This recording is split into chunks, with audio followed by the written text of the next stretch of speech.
Ladies and gentleman, Congress ಸರ್ಕಾರದಲ್ಲಿ ಕುರ್ಚಿಯ ಕಿತ್ತಾಟ ಇನ್ನೂ ಕೂಡ ನಡೀತಾ ಇದೆ. ಸಿಎಂ ಸಿದ್ದು ಮುಂದುವರಿತಾರಾ, ಡಿಕೆ ಸಿಎಂ ಆಗ್ತಾರಾ ಅನ್ನುವಂಥ ಪ್ರಶ್ನೆ.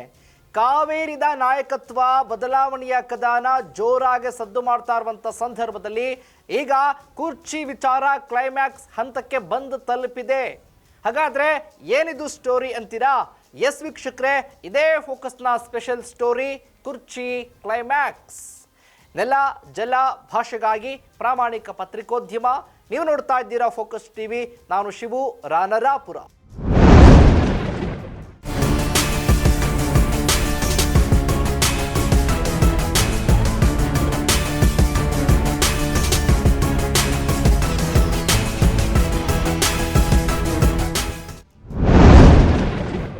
ಈ ಬಾರಿ ಮುಖ್ಯಮಂತ್ರಿ ಆಗಲೇಬೇಕು ಅಂತ ಪಣ ತೊಟ್ಟಿದ್ದ ಡಿಸಿಎಂ ಡಿಕೆ ಶಿವಕುಮಾರ್ ಒಂದು ಕಡೆ ಆದ್ರೆ ಯಾವುದೇ ಕಾರಣಕ್ಕೂ ಮುಖ್ಯಮಂತ್ರಿ ಸ್ಥಾನವನ್ನ ಬಿಟ್ಟು ಕೊಡೋದೇ ಇಲ್ಲ ಅಂತ ಸಿದ್ದರಾಮಯ್ಯ ಕೂಡ ಪಣ ತೊಟ್ಟಂತೆ ಕಾಣಿಸ್ತಾ ಇತ್ತು.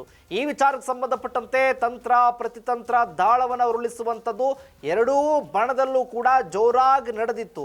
ಆದರೂ ಕೂಡ ಕುರ್ಚಿ ಕದನದ ವಿಚಾರಕ್ಕೆ ಸಂಬಂಧಪಟ್ಟ ಹಾಗೆ ಯಾವುದೇ ಬದಲಾವಣೆಗಳು ಕೂಡ ಆಗ್ಲೇ ಇಲ್ಲ. ಈಗ ಕುರ್ಚಿ ಕದನದ ವಿಚಾರ ಕ್ಲೈಮ್ಯಾಕ್ಸ್ ಹಂತಕ್ಕೆ ಬಂದು ತಲುಪಿದೆ.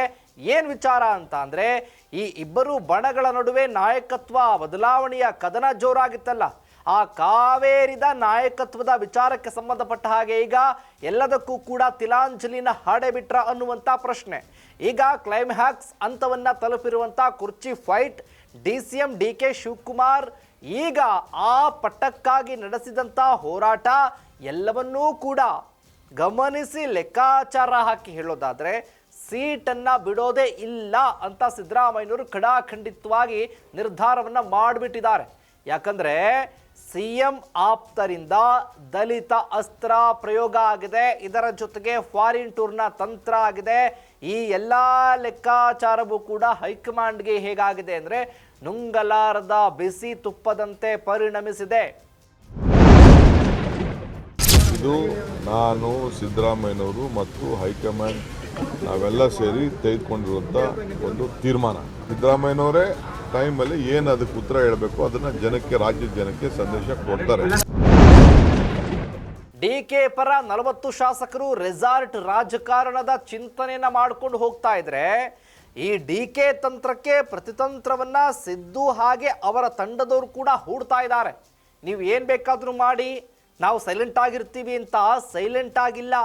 ನೀವು ಒಂದು ಅಸ್ತ್ರವನ್ನು ಹೂಡಿದ್ರೆ ನಾವು 2 ಬಾಣವನ್ನು ಬಿಡ್ತೀವಿ ಅಂತ ಪ್ರತಿ ಬಾರಿಯೂ ಕೂಡ ಸಿಎಂ ಸಿದ್ದರಾಮಯ್ಯವರು ಈ ಕುರ್ಚಿ ಕಿತ್ತಾಟದಲ್ಲಿ ಗೆಲುವನ್ನು ಪಡ್ಕೊಂಡು ಬರ್ತಾ ಇದ್ದಾರೆ ವಿನಃ ಎಲ್ಲೂ ಕೂಡ ಸಿದ್ದರಾಮಯ್ಯನವರು ಹಿನ್ನಡೆಯನ್ನು ಅನುಭವಿಸೇ ಇಲ್ಲ. ಈ ಸಲ ಯಾರು ಸಕ್ಸಸ್ ಆಗ್ತಾರೆ ಅನ್ನುವಂಥ ಪ್ರಶ್ನೆ ಫೈನಲ್ ಆಗಿ ಬಂದುಬಿಟ್ಟಿದೆ. ನೋಡೇ ಬಿಡೋಣ, ಮಾಡು ಇಲ್ಲವೇ ಮಡಿ ಅನ್ನೋ ಲೆಕ್ಕಾಚಾರ. ಹಾಗಾಗಿ ಹೈಕಮಾಂಡ್ ಒಲವಿರೋದು ಯಾರ ಮೇಲೆ? ಹೈಕಮಾಂಡ್ ಏನು ಹೇಳುತ್ತೆ? ಹೈಕಮಾಂಡ್ ನಿರ್ಧಾರ ಏನು? ಹೈಕಮಾಂಡ್ ಲೆಕ್ಕಾಚಾರಗಳೇನು?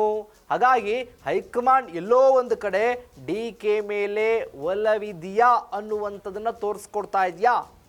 ಅಕಸ್ಮಾತ್ ಹೈಕಮಾಂಡ್ ಒಲವಿದೆ ಅನ್ನೋದೇ ಆದರೆ ರಾಹುಲ್ ಗಾಂಧಿ ಮಾತ್ರವೇ ಸಿದ್ದು ಪರವಾಗಿದ್ದಾರಾ ಅನ್ನುವಂಥ ಪ್ರಶ್ನೆ.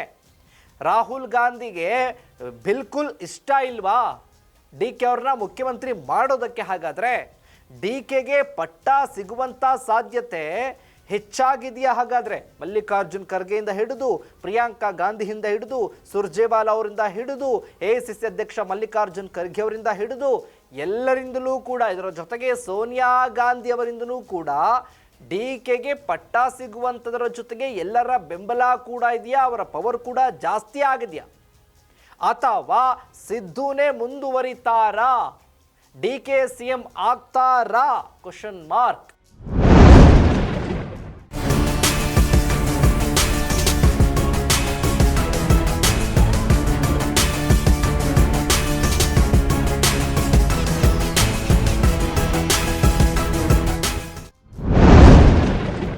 ಇದು ಹಾಗೇ ಮುಂದುವರಿಯುತ್ತಾ ಅನ್ನುವಂಥ ಪ್ರಶ್ನೆ. ಕೊನೆಯದಾಗಿ ಸರ್ಕಸ್, ಏನೇ ಸರ್ಕಸ್ ಮಾಡಿ ಏನೇ ಆದರೂ ಕೂಡ ಫೈನಲ್ ಏನು ಕಾಂಗ್ರೆಸ್ನಲ್ಲಿ? ಕ್ಲೈಮ್ಯಾಕ್ಸ್ ಹಂತಕ್ಕೆ ಬಂದು ತಲುಪಿರುವಂಥ ವಿಚಾರ ಇದು ಏನಾಗುತ್ತೆ? ಈ ಕ್ಲೈಮ್ಯಾಕ್ಸ್ನಲ್ಲಿ ಈ ವಿಚಾರ ಮುಗಿದೋ ಹೋಗುತ್ತಾ? ಕಾದು ನೋಡೋಣ. ಇದೇ ಫೋಕಸ್ನ ಸ್ಪೆಷಲ್ ಸ್ಟೋರಿ ಕುರ್ಚಿ ಕ್ಲೈಮ್ಯಾಕ್ಸ್. ವೀಕ್ಷಕರೇ, ನೆಲ ಜಲ ಭಾಷೆಗಾಗಿ ನೋಡ್ತಾ ಇರಿ ಫೋಕಸ್ ಟಿವಿ.